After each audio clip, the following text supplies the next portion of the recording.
ರಾಮಾಯಣ ಹುಟ್ಟಿದ್ದು ಮಹಾಭಾರತ ಹುಟ್ಟಿದ್ದು ಹೆಣ್ಣಿನಿಂದ,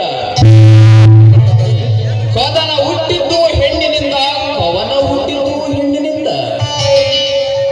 ಬಣ್ಣದ ಹೆಣ್ಣಿನ ರತಿಯ ರಾಗಮಯ ಮಂಥನವೇ ಈ ಜಗತ್ತು.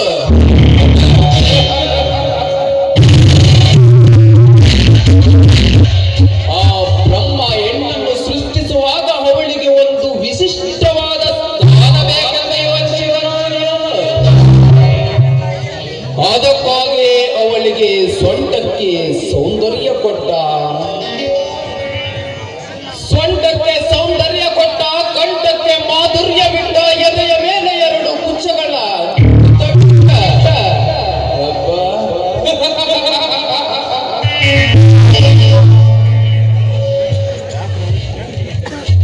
ಆ ಹೆಣ್ಣಿನ ಎದೆಯ ಕುಚಗಳ ಕುಣಿತಕ್ಕೆ ಮರುಳಾಗದ ಮಾನವರೇ ಇಲ್ಲ ಈ ಜಗತ್ತಿನಲ್ಲಿ.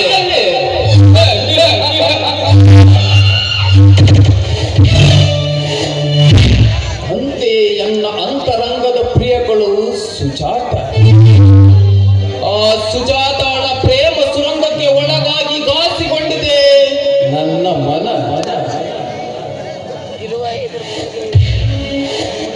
ಸುಜಾತ, ಏನು ನಿನ್ನ ಚಿತ್ತಚೋರ ಸೌಂದರ್ಯ, ಅದೇನು ನಿನ್ನ ಗಾನ ಗರ್ವಗಳ ಮಾಧುರ್ಯ.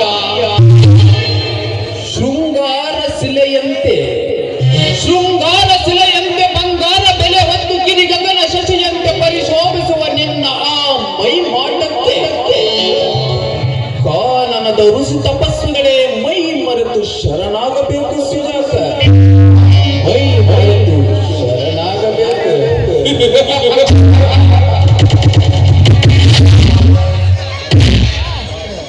ಆ ಬ್ರಹ್ಮ ಅದ್ಯಾವ ಹೊತ್ತಿನಲ್ಲಿ ಅದ್ಯಾವ ಮತ್ತೆ ಬರುವ ಮದ್ದೆಯನ್ನು ಸೇವಿಸಿ ನಿನ್ನನ್ನು ಈ ಭೂಮಿಗೆ ಬಿಟ್ಟಿದನೋ ನಾನರಿಯೇ ಸುಜಾತ.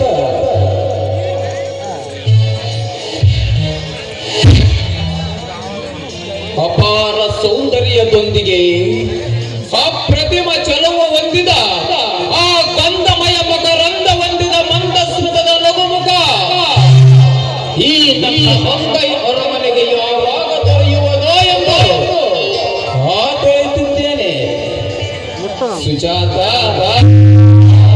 ನಿನ್ನ ಆ ಸುಗುಣ ಸುಕೋಮಲೆಯಾದ ದೇಹ ಪುಷ್ಪವನ್ನು ನನಗರ್ಪಿಸಿ ತೃಪ್ತಿಪಡಿಸುವ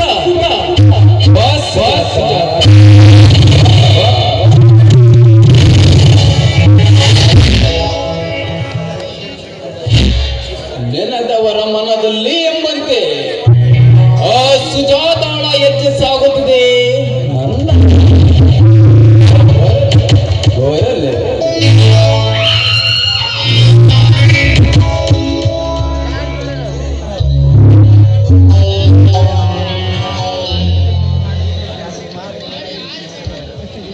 ಯಾರು ನೀವು? ಸ್ವಲ್ಪ ದಾರಿ ಬಿಡಿ. ನಾನು ಸುಜಾತ, ಈ ಊರಿನ ಆಗರ್ಭ ಶ್ರೀಮಂತ ಧನರಾಜ. ನನ್ನ ಗುರುತು ನಿನಗೆ ಸಿಗಲಿಲ್ಲವೇ?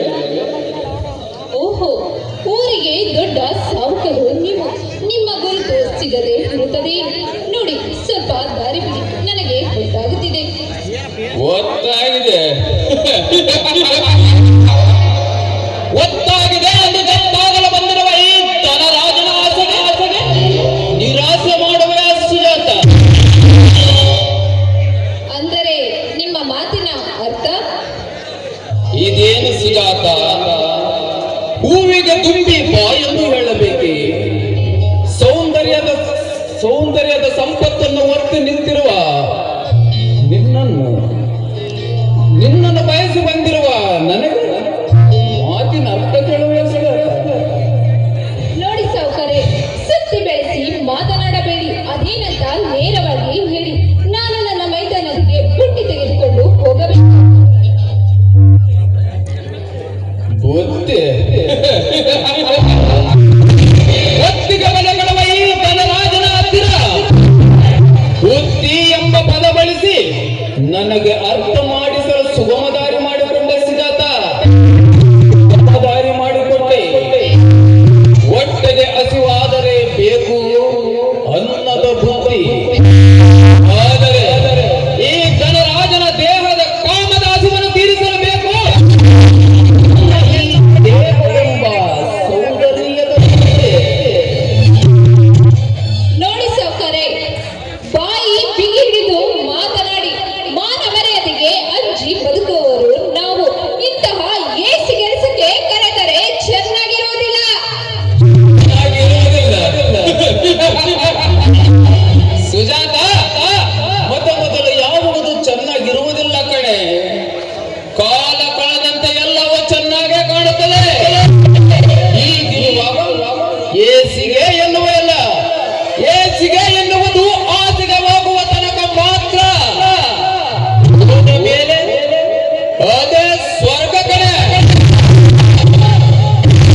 ಲೇ ಸುಜಾತ, ಸರಳವಾಗಿ ಒಲಿಯುವ ಹೆಣ್ಣಿಗೆ ನಾನು ಶ್ರೀರಾಮಚಂದ್ರ, ಕಾಡಿಸುವ ನಿನ್ನಂತ ಹೆಣ್ಣಿಗೆ ನಾನು ರಾವಣ.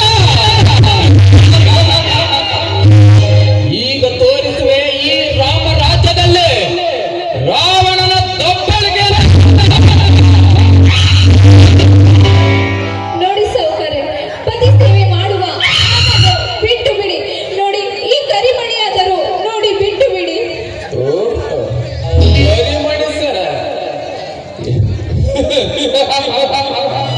ಎಲ್ಲಿದೆ ಸುಜಾತ ನಿನ್ನ ಕರಿಮಣಿಸರ? ಮಾಯದ ಆಸೆಗೆ ಸಿಕ್ಕಿ ಅಭಿಪ್ರತೆಯ ಸಂಕೇತವಾಗಿರುವ ನಿನ್ನ ಕರಿಮಣಿಯನ್ನು ಕತ್ತಲಿಗೆ ಸರಿಸಿ ಬಂಗಾರದಲ್ಲಿ ಮಾಡಿಸುವರು ಮಾಂಗಲ್ಯಸರ. ಮದುವೆಗೂ ಮುನ್ನ ಪ್ರೇಣಿಸುತ್ತಿದ್ದರು ಕರಿಮಣಿಯನ್ನು. ಆದರೆ ಈಗ ಮದುವೆಗೂ 3 ತಿಂಗಳ ಮುಂಚೆ ಮಾಡಿಸುತ್ತಾರೆ ಬಂಗಾರದಲ್ಲಿ ಸರ. ಹೀಗಿರುವಾಗ ಕರಿಮಣಿಯ ಕಾಲ ಕರಿಗೆ ಹೋಯಿತು ಸುಜಾತ. ನೀನು ತೋರಿಸುವ ಈ ನಿನ್ನ ಕರಿಮಣಿ ನನಗೆ ಯಾವ ಲೆಕ್ಕ? ಹೆಣ್ಣದ ಹೆಣ್ಣ.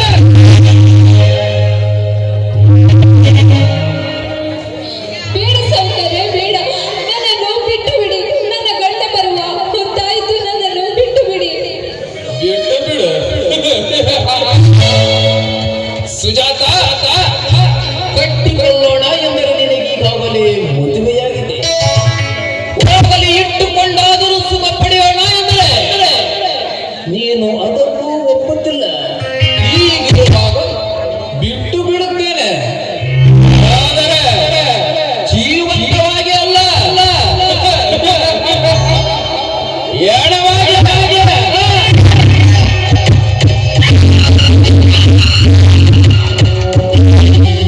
ಅಯ್ಯೋ ಅಮ್ಮ, ಯಾರಾದರೂ ಕಾಪಾಡಿ.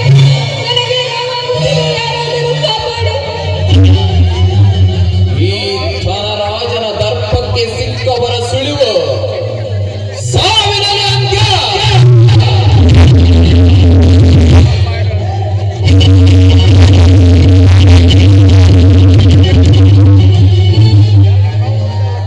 ಏನದು ಸುಜಾತ? ಏನಿದು ರಂಗ? ನೋಡಿ ಆ ಕಾಮಕ ಸಾಹುಕಾರ ನನ್ನನ್ನು ಶೀಲಗೆಡಿಸಲು ಬಂದಿದ್ದ. ಅದನ್ನು ಒಪ್ಪಿಕೊಳ್ಳದೆ ಹೋದರೆ ನನಗೆ ಚಾಕು ಹಾಕಿ ಚುಚ್ಚಿಬಿಟ್ಟರೆ. ಲೇ ಮಗನ ಧನರಾಜ, ದೇವತೆ ಅಂತಿರುವ ನನ್ನ ಹೆಂಡತಿಯ ಮೇಲೆ ಕೈ ಹಾಕಲು ಮುಂದಾಗಿ ಅವಳ ಹೊಟ್ಟೆಗೆ ಚಾಕು ಚುಚ್ಚಿ ಪರಾರಿಯಾಗಿ ಹೋದ ಮಗನೇ. ನೀನು ಎಲ್ಲ ಎದ್ದರು ಬಿಡುವುದಿಲ್ಲ. ನಿನ್ನನ್ನು ತುಂಡು ತುಂಡಾಗಿ ಕತ್ತರಿಸಿ ಹಾಕುತ್ತೇನೆ ಮಗನೇ. ರೀ, ನೋಡಿ ನನಗೊಂದು ಮಾತು ಕೊಡುತ್ತೀರಾ? ಕೈ ಮೇಲೆ ಕೈ ಹಾಕಿ ಬದಲು ನೋಡಿ ಆ ನಾಗನ ಆಸ್ತಿಗೆ ನೋಡಿ ಯಾರಿಗೂ ಬಿಟ್ಕೊಡಬೇಡಿ. ಅವರ ಅಪ್ಪ ಹೇಳಿದ ಮಾತು ಯಾರಿಗೂ ಹೇಳಬೇಡಿ. ನನ್ನ ಸುದ್ದಿಯನ್ನು ಯಾರಿಗೂ ಹೇಳಬೇಡಿ. ನಿಮ್ಮ ದಮ್ಮಯ್ಯ ಆಗುತ್ತೇನೆ ರೀ, ನಿಮ್ಮ ದಮ್ಮಯ್ಯ ಆಗುತ್ತೇನೆ. ಸುಜಾತ, ಮಾತಾಡು ಸುಜಾತ. ಸುಜಾತ,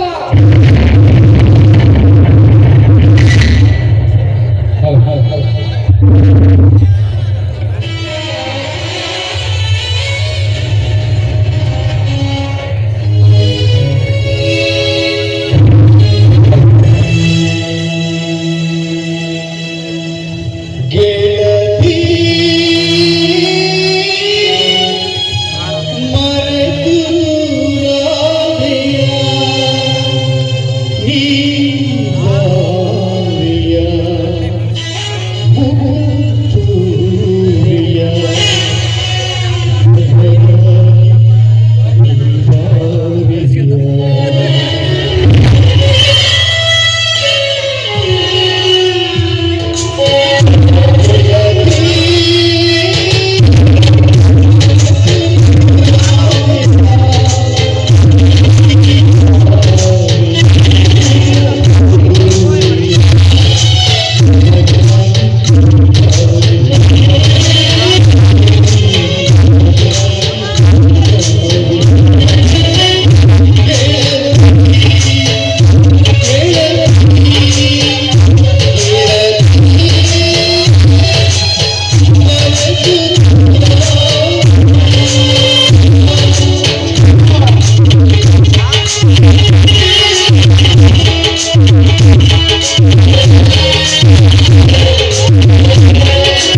ಭೂಮಿ ಗರ್ಜಿಸಿದರೆ ಭೂಕಂಪನ,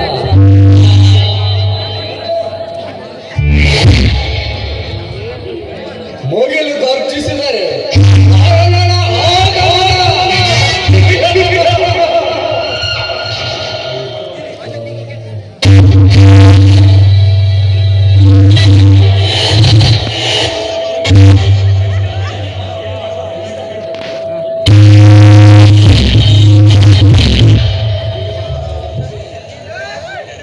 ಗಿರಿ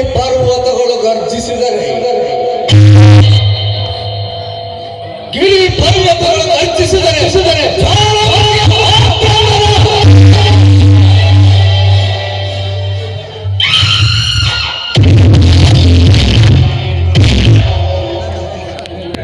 ಈ ಸೃಷ್ಟಿಯ ಗರ್ಜನೆ ಜೀವರಾಶಿಗಳ ಮೇಲೆ, ಈ ನರೇಂದ್ರನ ಒಮ್ಮೆ ಗರ್ಜಿಸಿದ ನಂತರ ನನ್ನ ವೈರಿಗಳ ಪ್ರಾಣ ಯಮಲೋಕಕ್ಕೆ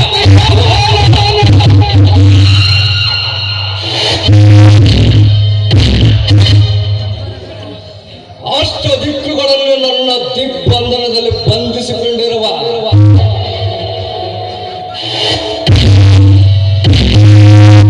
ವೀರಾದ ವೀರ ಧೀರ ಮೇಲಿನ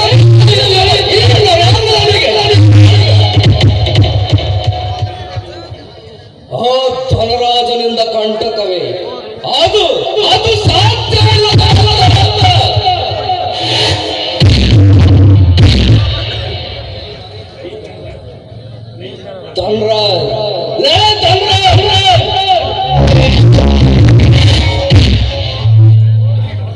ಈ ನರೇಂದ್ರನ ಕಪಟ ನಾಟಕವನ್ನು ಮುಂದಿನ ಪುಟದಲ್ಲಿ ನೋಡುವಂತ ಮಗನೇ,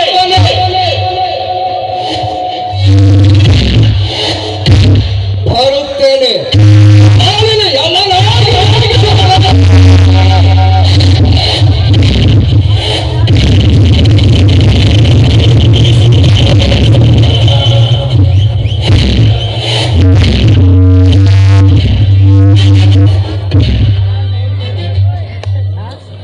ಅರ್ಜುನ, ನಮ್ಮ ಅಜ್ಜ ಹಾಕಿರುವ ಆಲದ ಮರ, ನಮ್ಮಪ್ಪ ಹಾಕಿರುವ ತಂಗಿನ ಮರ, ನಾನು ಹಾಕಿರುವೆ ಜಾಲಿಯ ಮರ.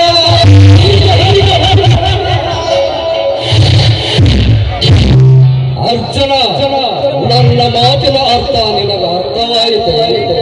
ಅರ್ಥವಾಯಿತು ನರೇಂದ್ರ. ನಿನ್ನ ಮಾತಿಗೆ ಎದುರಾಡಿದವನಿಗೆ ನೇಣು ಹಾಕಲು ಆಲದ ಮರ, ಬಾಗಿ ಬಂದವನ ಬಾಯಾರಿಕೆ ನೀಗಿಸಲು ತೆಂಗಿನ ಮರ, ನಿನಗೆ ಇಷ್ಟವಾದದ್ದನ್ನು ಕೊಡಲು ಒಪ್ಪದವನ ಕಾಲಿಗೆ ಚುಚ್ಚಲು ಜಾಲಿಯ ಮರ ತಾನೆ. ನಿಜ ಗೆಳೆಯ, ವಿಷ ಜಾಲಿಯ ನೋವನ್ನು ತೋಳದವನೇ ಬಲ್ಲ.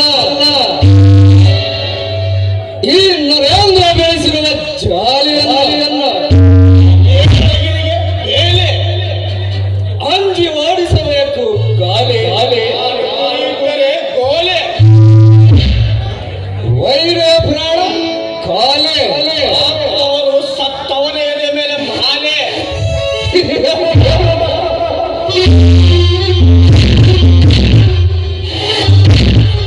ಹೆಂಗ್ ನಗಾಕತ್ತಾರ ನೋಡ್ರಿ.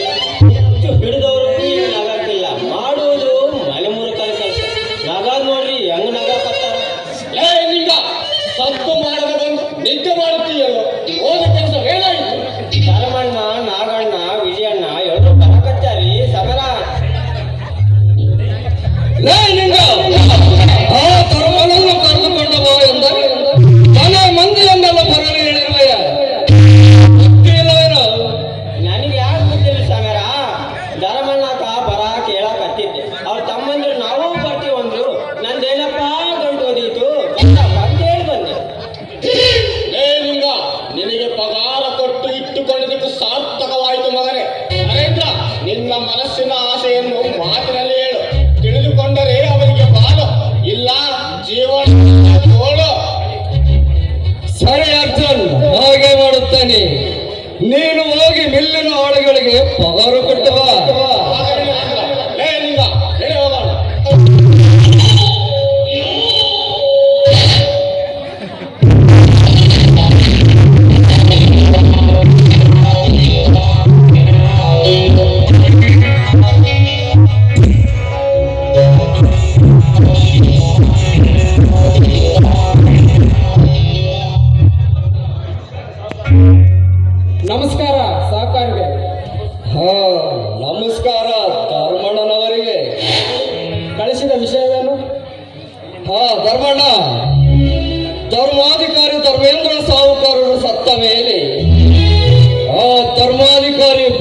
ಕೋಲಿದೆಯಲ್ಲ, ಆ ವಿಷಯದ ಬಗ್ಗೆ ಮಾತನಾಡಲು ನಿನ್ನನ್ನು ಬರ ಹೇಳಿದೆ. ಒಳ್ಳೆಯ ವಿಚಾರ ಸಾಕಾರೆ. ಖಾಲಿ ಇರುವ ಧರ್ಮಾಧಿಕಾರಿ ಪಟ್ಟಕ್ಕೆ ಉತ್ತಮರನ್ನು ಆಯ್ಕೆ ಮಾಡಿದರೆ ನಮ್ಮೂರು ಉದ್ಧಾರವಾಗುತ್ತದೆ. ಹೌದು ಧರ್ಮಣ್ಣ, ನಮ್ಮ ಮೇಲಿನ ಆ ಪಟ್ಟಕ್ಕೆ ನಾನೇ ಯೋಗ್ಯವಾದ, ಅದಕ್ಕಾಗಿ ನಾನೇ ಸೂಕ್ತವೆಂದು ಜನರ ಮುಂದೆ ನೀನು ಹೇಳಬೇಕು. ಜನರ ಒಪ್ಪಿಗೆ ಕೇಳೋದು ನಾನು ಹೇಳುವುದು ತಪ್ಪಾಗುತ್ತದೆ ಸಾಕಾರೆ. ದ್ರೋಹ ದ್ರೋಹ ಎಂದು ಸುಮ್ಮನಾದರೆ ನಿನ್ನ ಬಡತನ ದೂರವಾಗುವುದಿಲ್ಲ ಧರ್ಮ. ನನ್ನ ಮಾತು ಕೇಳಿದರೆ ನಿನಗೆ ನಿನಗೆ ಕೇಳಿದಷ್ಟು ಹಣ ಕೊಡುತ್ತೇನೆ. ಸಾಕಾರ, ಊರಿಗೆ ಒಳ್ಳೆಯದಾಗುವ ವಿಷಯವಿದ್ದರೆ ಮಾತನಾಡು. ಅದನ್ನು ಬಿಟ್ಟು ಹಣದಾಸೆ ತೋರಿಸಿ ಹಳ್ಳಕ್ಕೆ ಕೆಡವಲು ನೋಡಿದರೆ ಈ ಧರ್ಮ ಸುಮ್ಮನಿರುವುದಿಲ್ಲ. ಹಣ ಸಿಗುತ್ತದೆ ಎಂದ ಧರ್ಮದ ಬೆನ್ನತ್ತಿದರೆ ಈ ಧರ್ಮನ ಎಂದೋ ಶ್ರೀಮಂತನಾಗುತ್ತಿದ್ದ. ಅಂತ ದುರಾಸೆ ನನಗಿಲ್ಲ. ಹಾಗಾದರೆ ನಿನ್ನ ಕೊನೆಯ ನಿರ್ಧಾರವೇನು ಧರ್ಮ? ಒಪ್ಪಿಗೆ ಪಡೆಯುವುದು. ಒಪ್ಪಿಗೆ ತಪ್ಪೆಯ ಮೂಲೆಯಲ್ಲಿ ಬಿದ್ದರೆ ನನ್ನ ಆಸೆಗೆ ನಿರಾಶೆ ಮಾಡಲು ಎಷ್ಟಾದರೂ ಸಾವುಕಾರ, ಹಣದಲ್ಲಿ ನಾನು ಬಡವನಿರಬಹುದು, ಆದರೆ ನಿನ್ನಂತ ಆಸೆಗೆ ಬಿದ್ದು ಏಸಿಗೆ ತಿನ್ನುವ ನೀಚ ನಾನಲ್ಲ. ಸ್ವಚ್ಛವಾಗಿ ಸೋಂಕಿನ ಕೊಂಡಿ ಈ ನರೇಂದ್ರನ ಹೆಸರು ಕೇಳಿದರೆ ಸೋತ್ತ 25 ಹಳೆಯ ಜನ ಗಾಢ ನಡುಗುವಾಗ ನನ್ನ ಬಗ್ಗೆ ಕೀಳಾಗಿ ಮಾತನಾಡುವ ಮಗನೇ. ಸಾವುಕಾರ, ಎಚ್ಚರದಿಂದ ಉಚ್ಚರಿಸು ನಿನ್ನ ನುಚ್ಚು ಬಿಡಿಗಳನ್ನು. ಜನರಿಗಾಗಿ ಜನರಿಗೋಸ್ಕರ ಬದುಕುತ್ತಿರುವ ನನ್ನ ಅಣ್ಣನಿಗೆ ಏಕವಚನದಲ್ಲಿ ಮಾತನಾಡುವಷ್ಟು ಧೈರ್ಯ ಬಂದಿದೆ ನಿನಗೆ. ಬದುಕುವ ಆಸೆ ಇದ್ದರೆ ಮೊದಲು ನನ್ನ ಅಣ್ಣನಂತ ಕ್ಷಮೆ ಕೇಳು. ಇಲ್ಲವಾದರೆ ಕ್ಷಣದಲ್ಲಿ ನಿಲ್ಲುವುದು ನಿನ್ನ ಉಸಿರು. ಉಸಿರ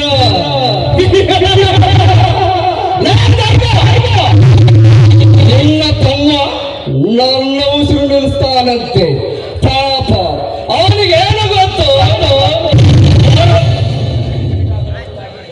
ಪರನಿಗೆ ಸೆರಗಾಸಲು ಮುಂದಾಗಿದ್ದ ಅವನ ಅತ್ತಿಗೆಯ ಉಸಿರನ್ನು ನೀನು ನಿಲ್ಲಿಸಿದೆ ಎಂದ.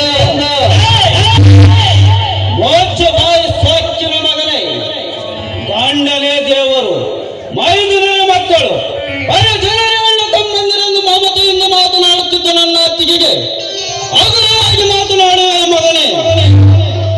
ತಾಯಿಯನ್ನು ಕಾಣದ ನಮಗೆ ತಾಯಿಯ ಪ್ರೀತಿಯನ್ನು ತೋರಿಸಿದ ನಮ್ಮ ಅತ್ತಿಗೆ ನಮ್ಮ ಪಾಲಿನ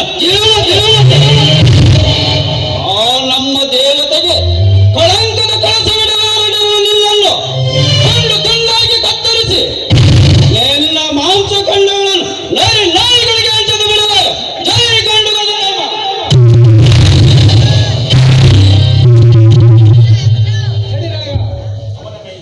ಅವನ ಮೇಲೆ ಕೈ ಮಾಡಿದರೆ ನನ್ನ ಮೇಲೆ ಆಣೆ. ಅಲ್ಲ, ಅತ್ತಿಗೆ ಬಗ್ಗೆ ಕೀಳಾಗಿ ಮಾತನಾಡಿದ ಗಡಿಗನಿಗೆ ಪ್ರಾಣ ಭಿಕ್ಷೆ ನೀಡುವುದು ಬೇಡ. ಈಗಲೂ ಅಪ್ಪಣೆಗಳು ಕ್ಷಣ ಮಾತ್ರದಲ್ಲಿ ಇವರ ನಾಡಿಗಳನ್ನು ತುಂಡರಿಸಿ ನರಕಕ್ಕೆ ಕಳಿಸುವೆ. ದುಡುಕಬೇಡ ನಾಗ, ಸಮಾಧಾನ ಮಾಡಿಕೊ. ಲೇ ನರೇಂದ್ರ, ಇಂದು ನಿನ್ನ ತಾಯಿಯೊಡಲು ತಣ್ಣಗಿದ ಮಗನೇ, ಅದಕ್ಕೆಂತ ಬದುಕಿರುವೆ. ಇಲ್ಲವಾಗಿದ್ದರೆ ನನ್ನ ಜೀವಕ್ಕೆ ಜೀವವಾಗಿದ್ದ ನನ್ನ ಹೆಂಡತಿಯ ಬಗ್ಗೆ ಕೆಟ್ಟದಾಗಿ ಮಾತನಾಡದೆ ನಿನ್ನನ್ನು ತುಂಡರಿಸಿ ರಕ್ತ ಕುಡಿದು ಬಿಡುತ್ತಿದ್ದ ಮಗನೇ. ಅಣ್ಣ, ಪರರ ಹೆಣ್ಣ ಮಕ್ಕಳ ಇಲ್ಲದ ಸಲ್ಲದ ಆರೋಪ ಮಾಡಿದ ಇಂಥವರನ್ನು ಜೀವಂತವಾಗಿ ಬಿಡಬಾರದಣ್ಣ, ಸೊಟ್ಟು ಆಗಬೇಕು. ಲೇ ನರೇಂದ್ರ, ಹಣದ ನೆಣ ನಿನಗೆ ಹೆಚ್ಚಾಗಿದೆ. ದಾನ ಧರ್ಮ ಮಾಡಿ ಕರಗಿಸಿಕೋ. ಇಲ್ಲವಾದರೆ ಕೊನೆಗೊಂದು ದಿನ ನಿನ್ನ ರುಂಡು ಆರುವುದು ನನ್ನ ನೆನಪಿನ ಮಗನೇ.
ಹೆಸರು ನರೇಂದ್ರ.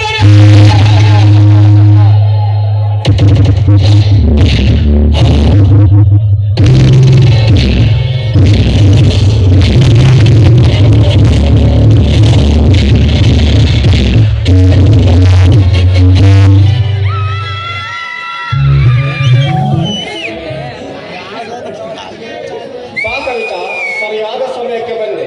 ಅಂದ ಹಾಗೆ ನರೇಂದ್ರ ಇವರು ಧರ್ಮವನ್ನು ತನ್ನ ಮನೆಗೆ ಕರೆಸಿಕೊಳ್ಳುತ್ತಿದ್ದಾನೆ. ಹೌದು ಮಾವ, ಯಾವ ವಿಷಯಕ್ಕಾಗಿ ಆ ಧರ್ಮಣ್ಣನನ್ನು ಇಲ್ಲಿ ಕಳಿಸ್ಕೊಳ್ತಾ ಇದ್ದಾನೆ? ಅದೇ ಕವಿತಾ, ಧರ್ಮಾಧಿಕಾರಿಯಾಗಬೇಕೆನ್ನುವ ತನ್ನ ಆಸೆಯನ್ನು ಈಡೇರಿಸಿಕೊಳ್ಳಲು. ಅಲ್ಲ ಮಾವ, ಇದಕ್ಕೆ ಧರ್ಮಣ್ಣ ಒಪ್ಪುವನೆ? ಕಾದು ನೋಡಬೇಕು ಕವಿತಾ, ಮುಂದೆ ಏನಾಗುತ್ತದೆ ಎಂದು. ಒಂದು ವೇಳೆ ಅವನೇನಾದ್ರೂ ಒಪ್ಪಿದರೆ ಆ ಧರ್ಮಾಧಿಕಾರಿಯ ಪಟ್ಟ ಇಂಥ ರಾಕ್ಷಸನ ಕೈಗೆ ಹೋಗುತ್ತದೆ ಅಲ್ಲ ಮಾವ? ಧರ್ಮಣ್ಣ ಒಪ್ಪುವುದು ಕಷ್ಟ. ಒಂದು ವೇಳೆ ಒಪ್ಪಿದರೂ ಆ ಪಟ್ಟ ನರೇಂದ್ರ ಸಿಗದಂತೆ ನಾವು ನೋಡಿಕೊಳ್ಳಬೇಕು ಕವಿತಾ. ಹೌದು ಮಾವ, ಸುಂದರವಾದ ನಮ್ಮ ಸಂಸಾರವನ್ನು ಸಮಾಧಿ ಮಾಡಿದ ಅಂಥ ರಾಕ್ಷಸರಿಗೆ ನಾವು ಸರಿಯಾದ ದಾರಿ ತೋರಿಸಲೇಬೇಕು. ಕವಿತಾ, ನಮ್ಮಿಬ್ಬರ